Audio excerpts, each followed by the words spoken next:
Om Swastiastu. Perkenalkan, kami kelompok 2 dengan anggota pertama, Pandit Triswarbawa Sanjaya, yang kedua, Komang Panderita Septiani, yang ketiga, Ninyoman Ayu Adriani, yang keempat, Nikade Yulia Kurniawati. Kami akan mempresentasikan mengenai metode harga pokok pesanan. Adapun submateri yang akan kami bahas, yang pertama, siklus akuntansi biaya dalam perusahaan manufaktur. Yang kedua, karakteristik metode harga pokok pesanan. Yang ketiga, manfaat informasi harga pokok produksi perpesanan. Yang keempat, rekening kontrol dan rekening pembantu. Dan yang kelima, metode harga pokok pesanan. Untuk materi pertama dan kedua akan dipresentasikan oleh Pandit Triswarbawa Sanjaya, dan untuk materi ketiga akan dipresentasikan oleh Ninyoman Ayu Adriani. Untuk materi keempat akan dipresentasikan oleh Komang Panderita Septiani, dan untuk materi kelima akan dipresentasikan oleh Nikade Yulia Kurniawati. Baik, saya akan menjelaskan mengenai siklus akuntansi biaya pada perusahaan manufaktur.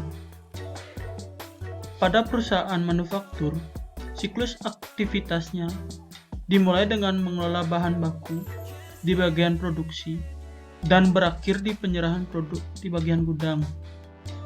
Adapun siklus akuntansinya diawali dari pencatatan harga pokok bahan baku yang dimasukkan ke dalam proses produksi, kemudian pencatatan biaya tenaga kerja tidak langsung, biaya overhead, lalu biaya overhead pabrik yang digunakan untuk produksi, serta berakhir dengan informasi harga pokok produk. Jadi, di mana bagian produksi menyerahkannya ke bagian gudang. Ini merupakan siklus pembuatan produk, sedangkan yang ini merupakan siklus akuntansi biayanya. Selanjutnya, saya akan menjelaskan mengenai karakteristik metode harga pokok pesanan. Pengumpulan biaya produksi dalam suatu perusahaan dipengaruhi oleh karakteristik kegiatan produksi perusahaan tersebut. Oleh karena itu, sebelum dibahas metode harga pokok pesanan, perlu diuraikan terlebih dahulu karakteristik kegiatan usaha perusahaan yang produksinya berdasarkan pesanan yang berpengaruh terhadap metode pengumpulan biaya produksi. Karakteristik usaha perusahaan yang produksinya berdasarkan pesanan. Perusahaan yang produksinya berdasarkan pesanan mengelola bahan baku menjadi produk jadi berdasarkan pesanan dari luar atau dari dalam perusahaan. Karakteristik perusahaan tersebut adalah sebagai berikut. Yang pertama, proses pengelolaan produk jadi secara terputus-putus. Jika pesanan yang satu selesai dikerjakan, proses produksi dihentikan dan mulai dengan pesanan berikutnya. Kedua, produk dihasilkan sesuai dengan spesifikasi yang ditentukan oleh pemesan. Dengan demikian, pesanan yang satu dapat berbeda dengan pesanan yang lain. Ketiga, produksi ditujukan untuk memenuhi pesanan, bukan untuk memenuhi persediaan di gudang. Karakteristik metode harga pokok pesanan. Karakteristik usaha perusahaan yang produksinya berdasarkan pesanan tersebut berpengaruh terhadap pengumpulan biaya produksinya. Metode pengumpulan biaya produksi dengan metode harga pokok pesanan yang digunakan dalam perusahaan yang produksinya berdasarkan pesanan memiliki karakteristik sebagai berikut. Pertama, perusahaan memproduksi berbagai macam produk yang sesuai dengan spesifikasi pemesan dan setiap jenis produk perlu dihitung harga pokok produksinya secara individual. Kedua, biaya produksi harus digolongkan berdasarkan hubungannya dengan produk menjadi dua kelompok, yaitu biaya produksi langsung dan produksi tidak langsung. 3. Biaya produksi langsung terdiri dari biaya bahan baku langsung dan biaya tenaga kerja tidak langsung. Sedangkan biaya produksi tidak langsung yaitu biaya overhead pabrik. Keempat, biaya produksi langsung diperhitungkan sebagai harga pokok produksi secara pesanan tertentu berdasarkan biaya yang sesungguhnya terjadi. Sedangkan biaya overhead pabrik diperhitungkan ke dalam harga pokok pesanan. Kelima, harga pokok produksi per unit dihitung pada saat pesanan selesai diproduksi dengan cara membagi jumlah biaya produksi yang dikeluarkan untuk pesanan tersebut dengan jumlah unit produksi yang dihasilkan dalam pesanan yang bersangkutan. Materi selanjutnya yaitu manfaat informasi harga produksi per pesanan. Manfaat yang pertama yaitu menentukan harga jual yang akan dibebankan kepada pemesan. Perusahaan yang produksinya berdasarkan pesanan akan memproses produknya berdasarkan spesifikasi yang telah ditentukan oleh pemesan. Jadi, biaya produksi yang satu dengan biaya produksi yang lainnya akan berbeda dengan pesanan yang lainnya, tergantung dari spesifikasi yang diminta oleh pemesan. Oleh karena itu, harga jual yang dibebankan kepada pemesan ditentukan oleh besarnya biaya produksi yang akan dikeluarkan untuk memproduksi pesanan tertentu. Manfaat yang kedua, mempertimbangkan penerimaan atau penolakan pesanan. Dalam harga jual produk yang dipesan oleh pemesan telah terbentuk di pasar, sehingga keputusan yang terbentuk adalah menerima atau menolak pesanan. Untuk mengambil keputusan menerima atau menolak pesanan, maka manajemen memerlukan informasi total harga pokok pesanan yang akan diterima. Sebab, informasi tersebut menjadi dasar bagi manajemen agar dalam menerima pesanan tidak mengalami kerugian. Manfaat yang ketiga, yaitu memantau realisasi biaya produksi.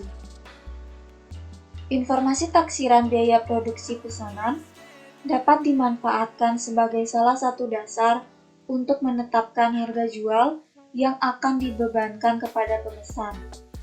Informasi tersebut juga sebagai dasar untuk mempertimbangkan diterima atau tidaknya suatu pesanan. Manfaat yang keempat, menghitung laba rugi tiap pesanan. Untuk mengetahui apakah perusahaan mendapatkan laba bruto atau mendapatkan rugi bruto, maka perusahaan memerlukan informasi biaya produksi yang telah dikeluarkan saat memproduksi pesanan tertentu.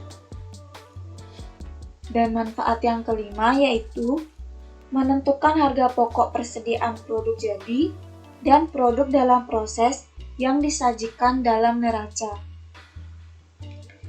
Setelah membuat pertanggungjawaban keuangan periodik, maka manajemen harus membuat laporan keuangan berupa neraca dan laporan laba rugi. Dalam neraca, manajemen harus menyajikan harga pokok persediaan produk jadi dan harga pokok produk yang ada pada tanggal neraca yang masih dalam proses.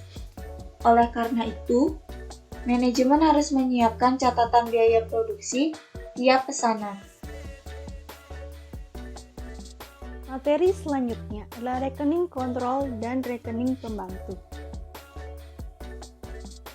Rekening kontrol dapat menampung data dari jurnal, dan rekening pembantu berfungsi untuk menampung data dari sumber dokumen. Karena transaksi terjadinya biaya yang dicatat dalam buku besar bersumber dari jurnal, maka dalam melaksanakan identifikasi transaksi yang terjadi, harus ditunjuk nama rekening yang harus didebet dan dikredit dalam buku besar. Oleh karena itu, penggolongan transaksi pada waktu membuat jurnal selalu menyebut nama rekening yang bersangkutan dalam buku besar. Karena akuntansi biaya menggunakan berbagai rekening kontrol seperti tabel berikut. Maka, setiap melakukan penjurnalan harus ditunjuk nama rekening kontrol yang bersangkutan dalam buku besar. Rekening kontrol digunakan untuk mengawasi saldo-saldo dalam buku pembantu. Rekening kontrol terdiri dari elemen utama akuntansi seperti kas, piutang, aktiva tetap, utang, modal, dan lain-lain.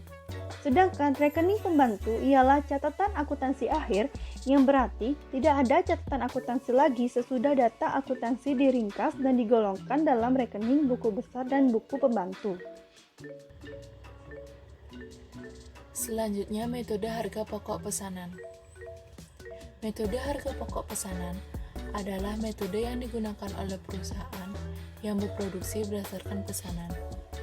Dalam metode, biaya-biaya produksi dikumpulkan untuk pesanan tertentu dan harga pokok produksi persatuan dihitung dengan cara membagi total biaya produksi untuk pesanan tersebut dengan jumlah satuan produk dalam pesanan yang bersangkutan. Metode-metode yang digunakan perusahaan adalah: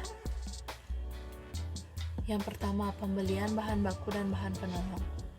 Bahan baku dan bahan penolong dibeli oleh bagian pembelian dan kemudian bahan tersebut disimpan di dalam gudang menanti saatnya dipakai dalam proses produksi untuk memenuhi pesanan tersebut. Yang kedua, pemakaian bahan baku dan penolong dalam produksi. Untuk dapat mencatat bahan baku yang digunakan dalam setiap pesanan, perusahaan menggunakan dokumen yang disebut bukti permintaan dan pengeluaran barang gudang. Selanjutnya yang ketiga, pencatatan biaya tenaga kerja. Pencatatan biaya tenaga kerja dilakukan melalui 3 tahap, yakni pencatatan biaya tenaga kerja yang terutang oleh perusahaan, selanjutnya pencatatan distribusi biaya tenaga kerja, dan yang terakhir pencatatan pembayaran gaji dan upah. Yang keempat, pencatatan biaya overhead pabrik. Pencatatan biaya overhead pabrik dibebankan kepada produk berdasarkan tarif yang ditentukan di muka dan yang sesungguhnya terjadi. Kemudian yang kelima, ada pencatatan harga pokok produk jadi.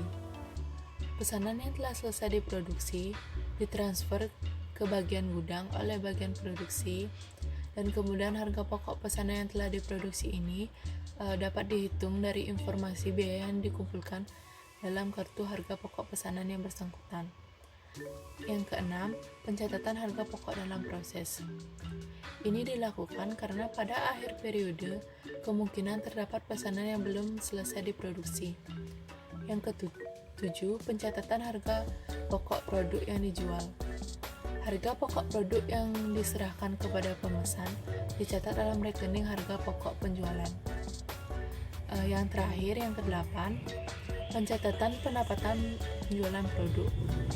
Pendapatan yang diperoleh dari penjualan produk kepada pemesan dicatat dengan mendebit rekening piutang dagang dan mengkredit rekening hasil penjualan. Adapun jurnal-jurnal yang diperlukan. Yang pertama, untuk pembelian bahan baku, jurnalnya persediaan bahan baku pada utang dagang atau kas. Selanjutnya yang kedua, untuk pembelian bahan penolong, jurnalnya persediaan bahan penolong pada utang dagang atau kas. Yang ketiga, untuk pemakaian bahan baku, jurnalnya barang dalam proses untuk biaya bahan baku pada persediaan bahan baku. Yang keempat, untuk pemakaian bahan penolong, jurnalnya BUP sesungguhnya pada persediaan bahan penolong. Yang kelima, untuk biaya tenaga kerja.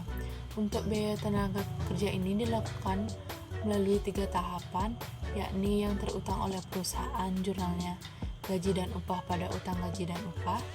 Selanjutnya untuk distribusi, jurnalnya barang dalam proses untuk biaya tenaga kerja langsung, BUP sesungguhnya, biaya administrasi dan umum, biaya pemasaran pada gaji dan upah, dan yang terakhir ada pembayaran, jurnalnya utang gaji dan upah pada kas. Selanjutnya untuk BUP dibebankan, jurnalnya barang dalam proses untuk BUP pada BUP yang dibebankan. Yang ketujuh, untuk BOP yang sesungguhnya. Jurnalnya, BOP yang sesungguhnya pada macam-macam rekening yang dikredit. Yang kedelapan, untuk penutupan BOP yang dibebankan. Jurnalnya, BOP yang dibebankan pada BOP sesungguhnya. Yang kesembilan, untuk selisih BOP. Jurnalnya, selisih BOP pada BOP yang sesungguhnya. Yang ke-10, untuk pencatatan harga pokok produk jadi. Jurnalnya, persediaan produk jadi di debit, dan yang di sisi kredit, barang dalam proses untuk biaya bahan baku, barang dalam proses untuk biaya tenaga kerja langsung, dan barang dalam proses untuk biaya overhead pabrik. Yang ke-11, untuk pencatatan harga pokok produk dalam proses. Jurnalnya, persediaan produk dalam proses di debit, kemudian di sisi kreditnya barang dalam proses untuk biaya bahan baku, barang dalam proses untuk biaya tenaga kerja langsung, dan barang dalam proses untuk biaya overhead pabrik. Selanjutnya yang ke-12, untuk pencatatan harga pokok produk yang dijual. Jurnalnya, harga pokok penjualan pada persediaan produk jadi. Yang terakhir, yang ke-13, untuk pencatatan pendapatan penjualan. Jurnalnya, piutang dagang atau kas pada hasil penjualan.